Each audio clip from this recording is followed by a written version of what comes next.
Ternyata satu mindset ini bikin kita jadi gagal nabung. Jumpa lagi di sharing aja. Mindsetnya adalah nabung dari sisa uang, bukan menyisihkan. Kebanyakan dari kita salah paham mengenai mindset ini.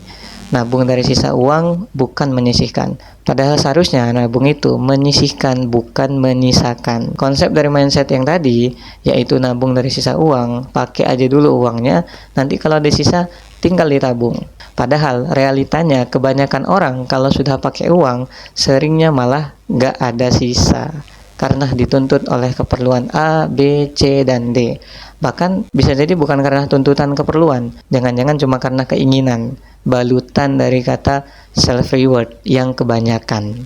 Dan dengan mindset yang kurang tepat ini membuat kita menabung jadi sulit. Ketika kita harus pakai dulu uangnya, kalau ada sisa berapapun baru ditabung.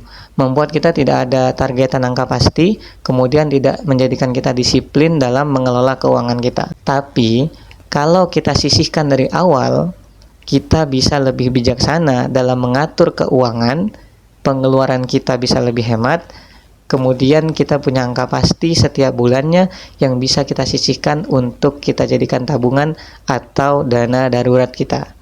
Mindsetnya sederhana, ketika kita sisihkan, misalnya punya uang 3 juta, maka bisa langsung kita cut 200.000 misalnya, atau 100.000 untuk kita tabung dan menganggap uang itu nggak ada. Nah, ketika kita sudah menganggap uang itu tidak ada, kita bisa pisahkan uang ini ke rekening yang lain atau instrumen investasi yang masih aman seperti reksadana pasar uang, atau bisa juga dalam bentuk cash. Yang penting bikin kita nggak terlalu ingat dengan uang ini sehingga kita nggak gatel untuk pakainya. Mudah-mudahan tips ini bermanfaat. Kalau kamu sendiri, tim yang mana? Nabung dari sisa atau menyisihkan?